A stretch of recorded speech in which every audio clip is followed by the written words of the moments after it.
In those days, Israel had no king, and everyone did what was right in their own eyes. The Book of Judges. Even after reaching the Promised Land, human nature led Israel astray. It's a book of epic battles, flawed heroes, and a cycle of sin and redemption. How did Israel, a people chosen by God, find themselves in such darkness? Let's journey back and explore the Book of Judges. The Book of Judges, a pivotal and often turbulent period in the history of ancient Israel. It's the seventh book of the Bible, picking up after the death of Joshua, the great leader who succeeded Moses. Joshua, the man who led Israel into the Promised Land, a land flowing with milk and honey, fulfilling the promise made to their ancestors. With Joshua gone, there's a void in leadership. The people of Israel find themselves in a precarious position, without a strong central figure to guide them. No single king sits on the throne of Israel. The tribes are left to govern themselves, often leading to chaos and disunity. Instead, God raises up judges to guide his people, to deliver them from their enemies. These judges are not kings but leaders chosen by God to bring order and justice. But there's a problem. A recurring theme throughout human history. The cycle of sin, suffering, supplication, and salvation. Israel, despite witnessing the power and glory of God, keeps turning away. They fall into the trap of idolatry, worshiping the gods of the surrounding nations. They stray from his commands, forgetting the covenant made at Mount Sinai.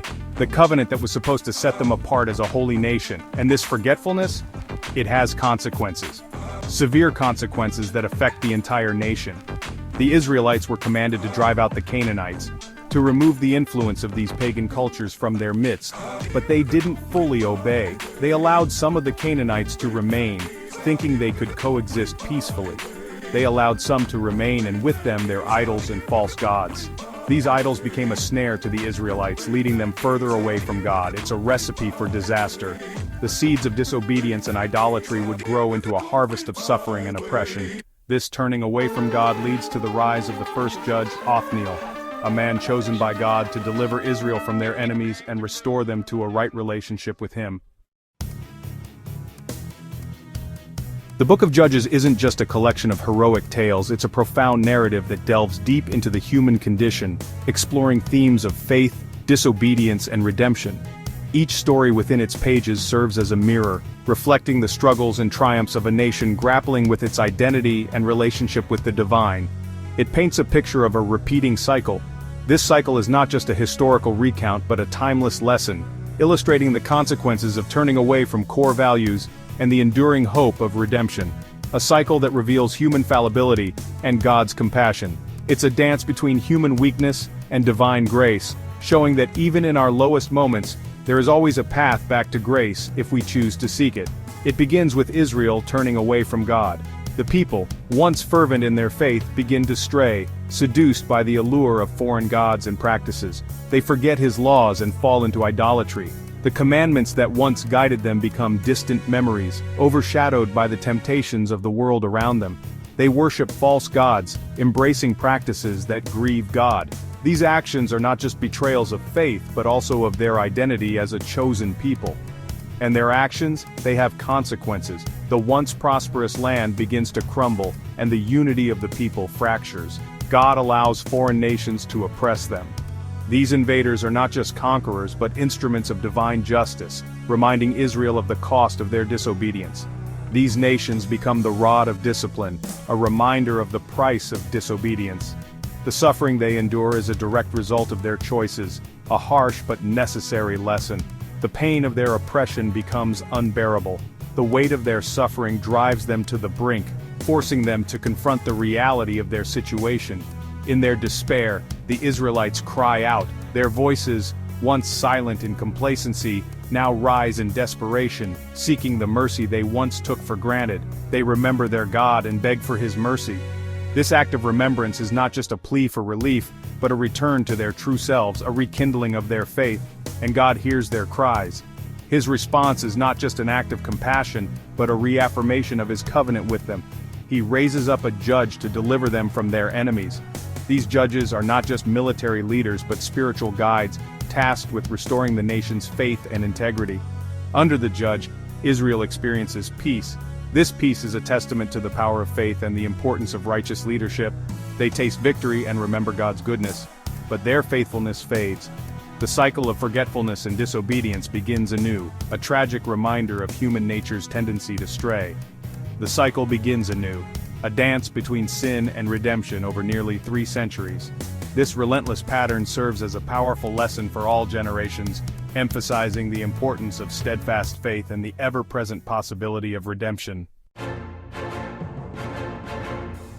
Our first judge Othniel delivered Israel, but his story pales in comparison to Ehud. This is the story of Ehud, a symbol of cunning and desperate courage. The land groaned under King Eglon of Moab. Eglon, a man of immense girth, ruled with cruelty. Enter Ehud, chosen by God, left-handed. Ehud journeyed to Eglon's palace with a tribute.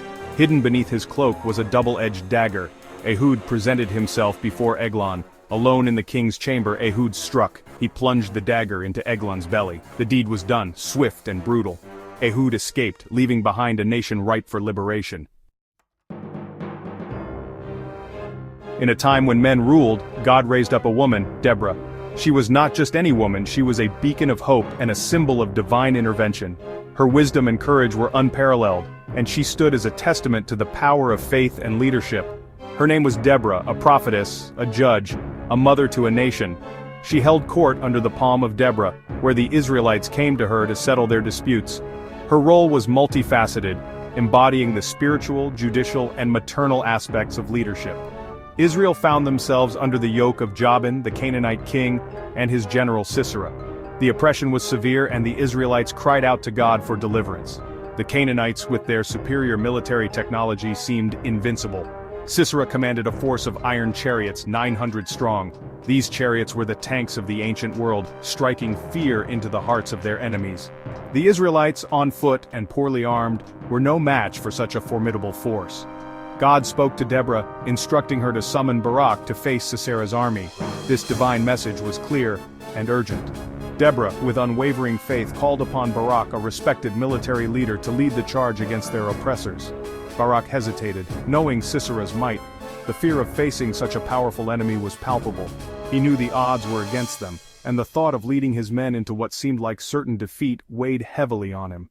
"If you go with me," he said to Deborah, "then I will go." Barak's request was not just for physical support, but for the spiritual assurance that Deborah's presence provided. He needed her faith to bolster his own courage. Deborah agreed but prophesied, "The Lord will deliver Sisera into the hands of a woman."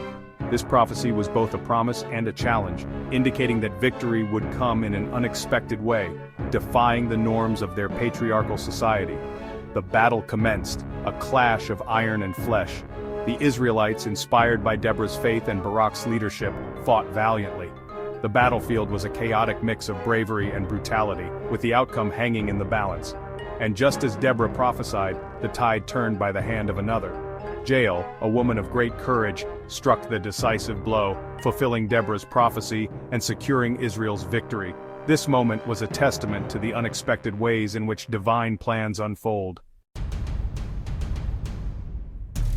Chapter 5. Jael, a woman of unlikely courage. As the battle raged, Sisera watched his forces crumble. Fear took hold, and he fled on foot, seeking refuge in Jael's tent. Jael, the wife of Heber the Kenite, welcomed him. She offered him milk and a blanket. Sisera, feeling safe, drifted into a deep sleep. But Jael, stirred by Israel's plight, knew what she had to do. She took a tent peg and a hammer. With conviction, she drove the peg through Sisera's temple. The mighty general lay lifeless. His reign of terror ended by a woman who answered God's call. Chapter 6. Gideon, from doubt to daring victory. The cycle of sin and redemption continued. Israel strayed, lured by false idols. God chose Gideon, a man plagued by doubt. We find Gideon threshing wheat in a winepress, hiding from the Midianites. An angel of the Lord appeared, declaring, "The Lord is with you, mighty warrior."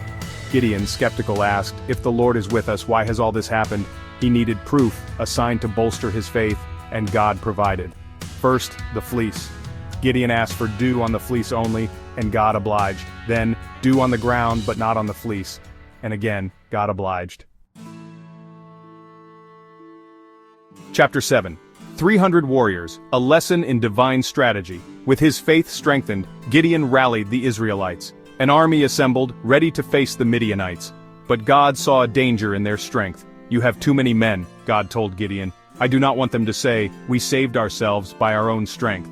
God instructed Gideon to whittle down his army. He dismissed the fearful, leaving a smaller force. But God wasn't finished. He further reduced the army by their approach to drinking water. Those who lapped the water like dogs were chosen. In the end, Gideon had 300 men. 300 against a Midianite horde. Their weapons were faith and obedience. Chapter 9. Echoes of Judges. Lessons for today. The Book of Judges. It's a brutal and honest look at the human condition. A reminder that even the chosen people can stumble and fall. But it's also a testament to God's unending grace. The cycle of sin and redemption isn't confined to ancient Israel. It's a cycle we see throughout history, even in our own lives. When we forget God, chaos and pain follow.